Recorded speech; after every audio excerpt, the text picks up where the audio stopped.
wabarakatuh. Selamat siang semuanya. Oke, di sini saya akan mempresentasikan tentang bentuk laporan keuangan. Yang pertama-tama, saya akan menggunakan kelompok saya. Yang pertama ada Dila, Adipatur.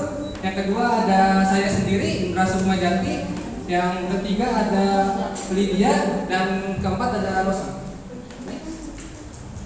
Nah, dan di sini saya akan menjelaskan apa aja nih yang ada di presentasi kali ini. Yaitu pertama ada definisi tentang laporan keuangan, yang kedua ada tentang neraca, yang ketiga tentang laporan laba rugi, yang keempat ada laporan perubahan modal, dan kelima ada arus kas. Di sini ada yang tahu tentang laporan keuangan nggak? Nggak. Oke. Laporan keuangan itu yaitu informasi keuangan yang disajikan dan disiapkan oleh manajemen dalam suatu perusahaan kepada pihak internal dan eksternal. Nah, medianya itu seperti alat penanggung-jawaban dan komunikasi manajemen kepada pihak-pihak yang membutuhkan. Dan di sini ada bentuk-bentuk laporan keuangan. Yang pertama itu ada neraca, yang kedua itu laporan laba rugi, yang ketiga itu laporan modal, dan keempat laporan arus kas. Next. Di sini saya akan menjelaskan tentang neraca. Neraca itu sistematis tentang aktiva, hutang serta modal dari suatu perusahaan pada suatu saat tertentu. Sini ada bagian-bagian neraca. Bagian neraca itu ada 3. Di sini ada aktiva, ada kewajiban atau hutang, dan modal. Aktiva itu apa sih? Aktiva itu yaitu sumber daya yang dimiliki oleh perusahaan yang akan memberikan manfaat ekonomis pada masa yang akan datang. Dan sedangkan kewajiban atau hutang yaitu semua kewajiban keuangan perusahaan kepada pihak lain yang belum terpenuhi dan merupakan sumber dana atau modal perusahaan dari kreditur. Yang terakhir ada modal, yaitu hak atau bagian yang dimiliki oleh pemilik perusahaan yang dimiliki dalam pos modal atau modal saham, surplus, dan laba yang ditahan. Sekian presentasi saya, selanjutnya akan dilanjutkan oleh Rosi.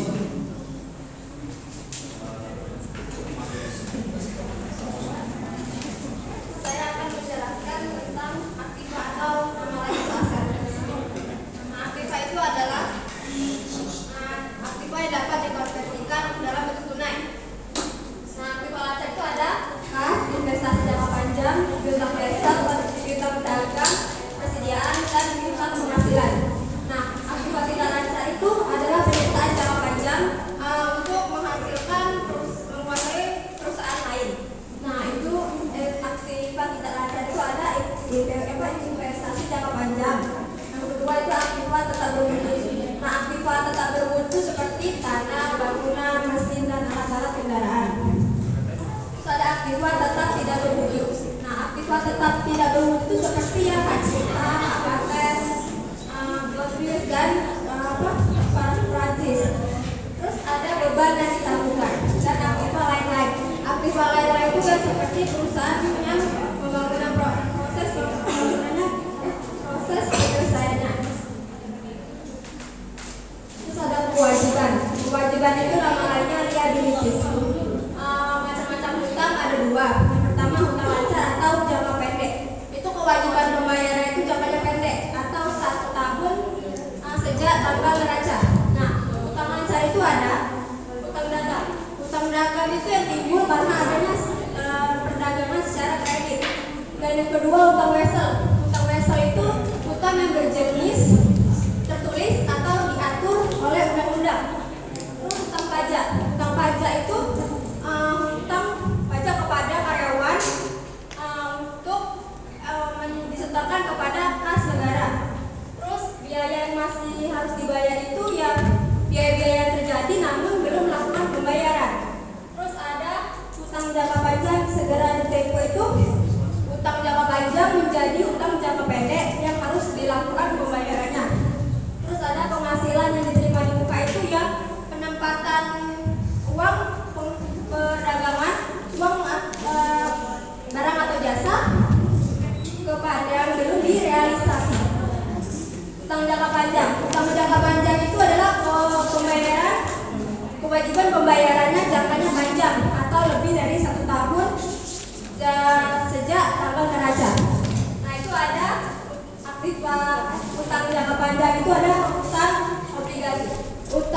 Obligasi itu adalah surat hutang yang dapat diperjualbelikan.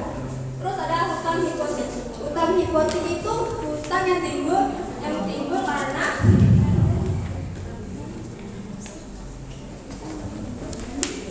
hutang yang terjadi karena adanya akibat tetap tertentu. Modal atau equity. Nah, ada empat unsur yang mempengaruhi modal. Yang pertama itu ada pendapatan, ada beban, investasi, pengambilan untuk kepentingan pribadi. Bentuk-bentuk neraca. Bentuk neraca itu ada dua.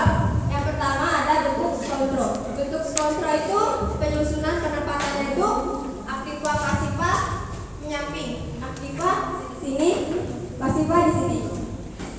Nah, kalau bentuk stable itu bentuk penempatannya itu aktiva pasifanya atas bawah. Yang atas aktiva, yang bawah pasiva. Dan selanjutnya akan dijelaskan. Oke, selanjutnya adalah laporan laba rugi. Laporan laba rugi adalah laporan keuangan yang menunjukkan performa keuangan pada perusahaan pada periode waktu tertentu yang biasanya mencakup 1 tahun.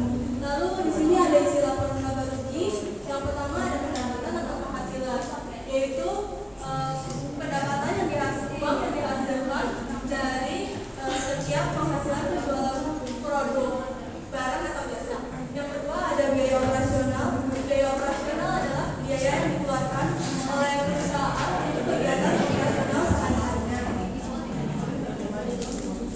Terus yang ketiga ada biaya non operasional. Biaya non operasional ini adalah biaya yang tidak berhubungan langsung dengan kegiatan produksi, yaitu seperti biaya yang terjadinya karena kejadian khusus seperti biaya pinjaman, biaya pajak, dan biaya kerugian atas penurunan nilai aset.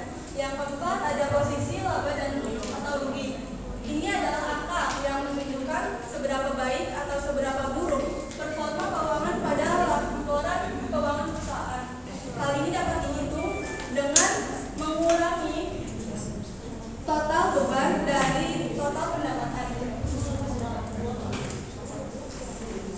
Selanjutnya ada bentuk-bentuk laporan laba rugi. Yang pertama ada bentuk single step. Single step ini berbentuk format laporan keuangan yang hanya memiliki langkah tunggal. Seperti yang terlihat dalam contoh tabel pertama, semua pendapatan dan beban-beban tidak diuraikan menjadi kategori. Yang pertama ada pendapatan, semua pendapatan jasa, pendapatan bunga masuk ke dalam kategori pendapatan.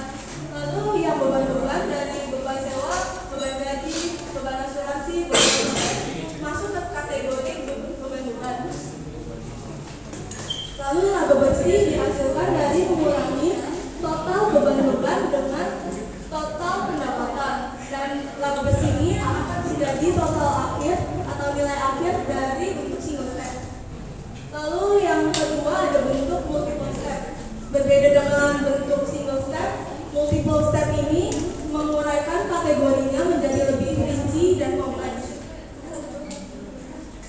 Seperti yang terlihat pada tabel kedua, ada pendapatan jasa dan beban gaji, lalu beban listrik masuk ke kategori beban-beban.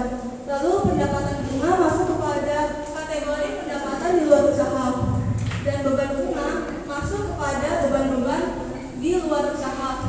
Dapat dilihat dari sebuah contoh kalau bentuk single step ini lebih cocok untuk perusahaan yang lebih kecil karena penghitungannya sederhana dan tidak menguraikan kategorinya.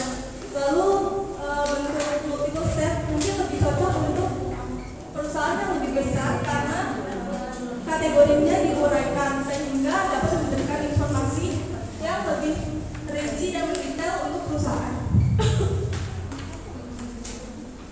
Selanjutnya ada laporan perubahan modal. Laporan perubahan modal ini merupakan pencatatan keuangan yang menampilkan perubahan modal dari periode ke periode. Dengan laporan ini kita dapat mengetahui informasi terkait peningkatan ataupun penurunannya aktiva bersih pada perusahaan. Lalu selanjutnya ada komponen laporan perubahan modal.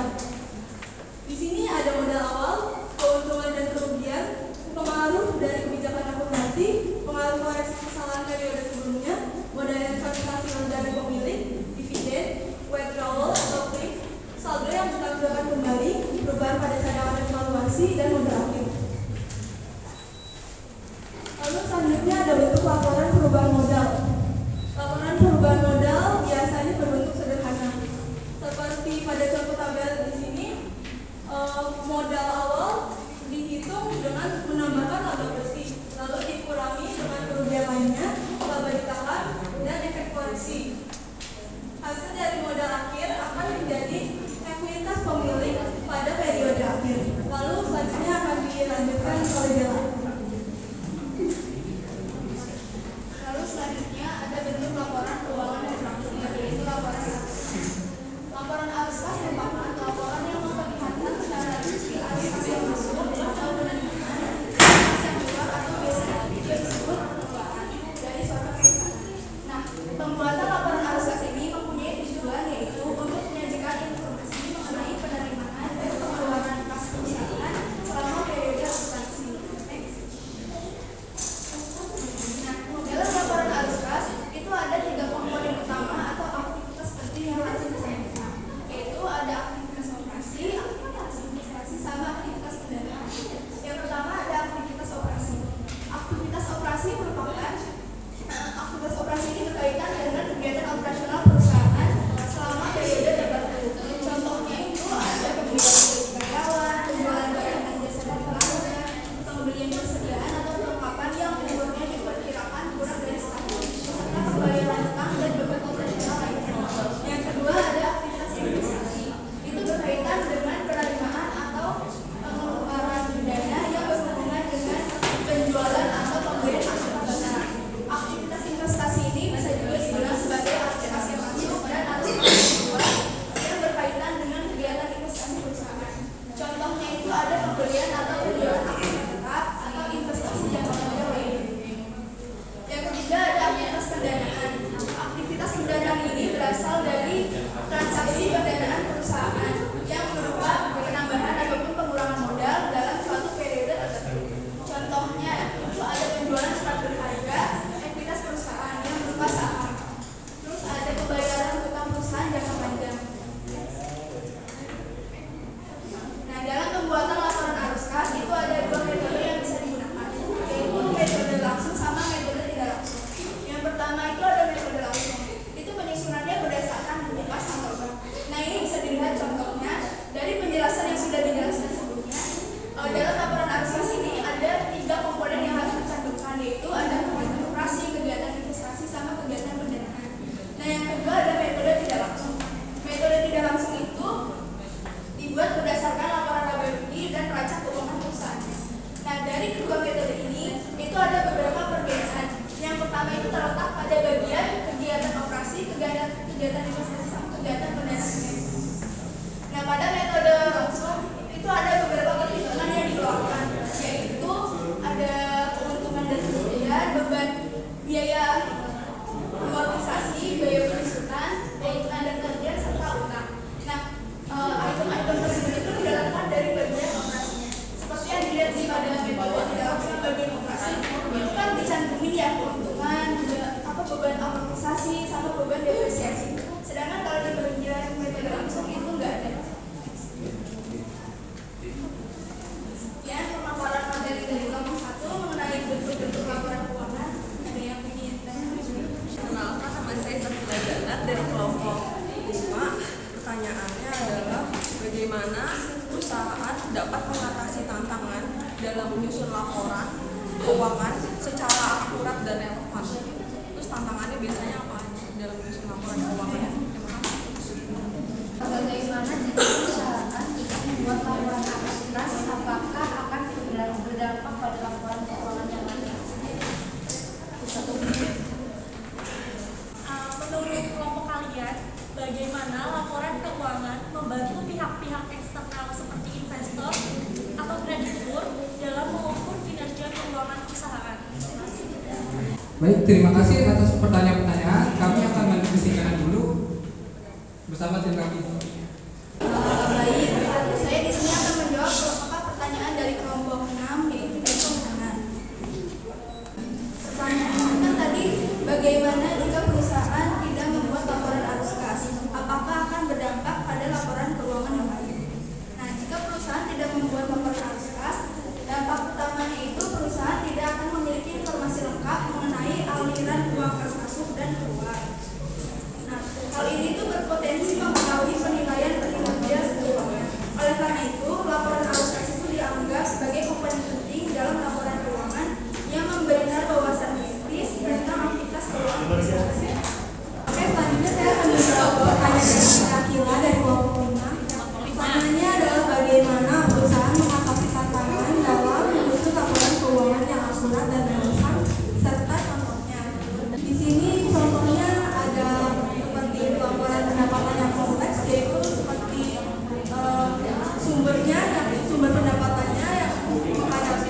kesulitan dalam mengklasifikasi pendapatan yang benar.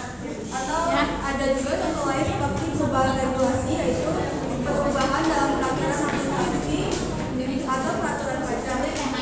Lalu cara mengatasinya adalah dengan mengikuti standar akuntansi yang ditetapkan, menyediakan kontrol intern untuk memeriksa data agar terhindar dari kesalahan, melakukan audit internal dan eksternal untuk verifikasi keakuratan laporan, lalu mengkonsultasikannya kepada ahli dan melakukan perbaikan secara terus-menerus guna meningkatkan proses pelaporan agar laporan keuangan tetap akurat tidak relevan.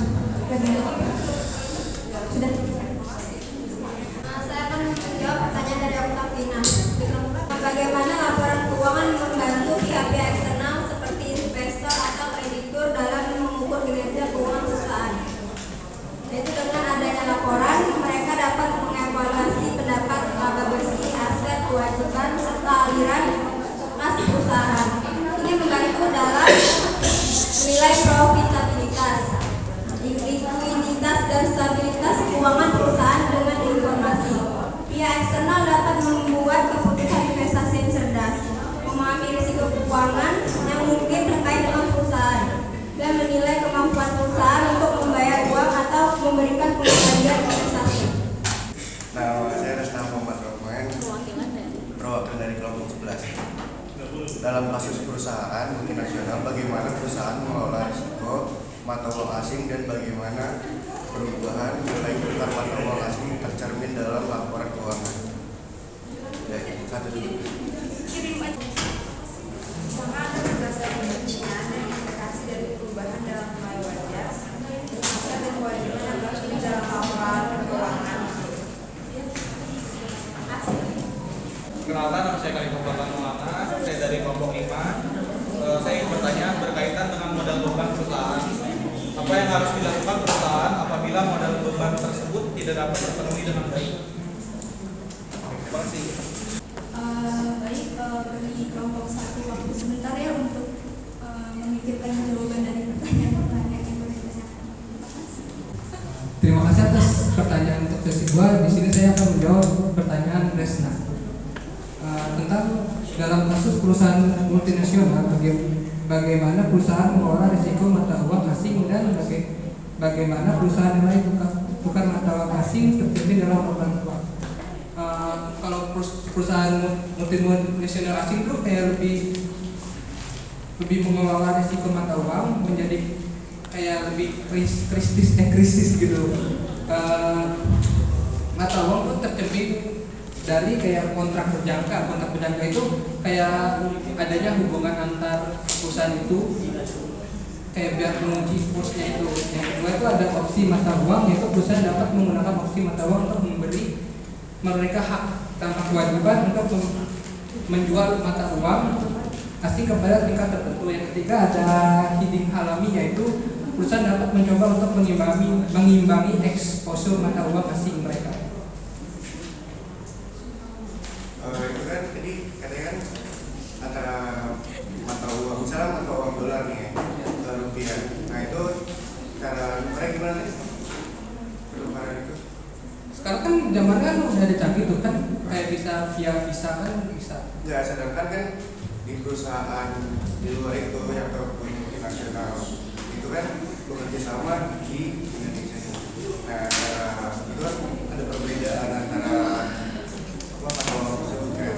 Nah itu tadi gimana cara mereka tuh mengatasi? Sedangkan itu lektur untuk mata uang itu. Itu dan yang kayak di poin 1 yaitu kayak mereka menggunakan kontrak. Jadi dalam kontrak itu udah ada persetujuan bagaimana kesepakatan bersama antara dua perusahaan itu. Oh, jadi mereka tuh bikin kontrak terlebih dahulu Iya. sebelum bekerja sama. Iya, kasih. Ini sudah ada MOU. Ada pertanyaan dari Fatan, yaitu berkaitan dengan modal beban perusahaan. Apa yang harus dilakukan perusahaan apabila modal beban tersebut tidak dapat terpenuhi dengan baik? Jika perusahaan menghadapi kesulitan dalam memenuhi modal beban mereka, hal pertama yang perusahaan lakukan adalah mengevaluasi secara menyeluruh terhadap struktur modalnya untuk memahami alasan dibalik kesulitan tersebut. Lalu perusahaan dapat mencari solusi dengan kreditur atau pemegang saham seperti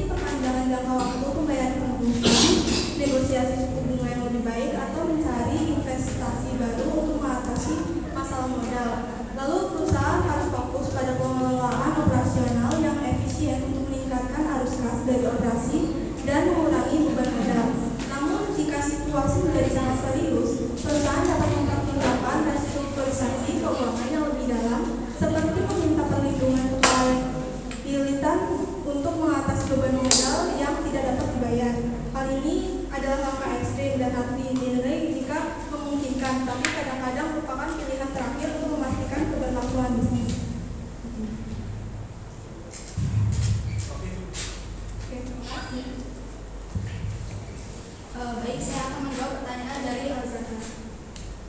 Jadi pertanyaannya, jelaskan perincian dan implikasi dari perubahan dalam nilai wajar atau fair value, aset dan kewajiban yang tercermin dalam laporan keuangan.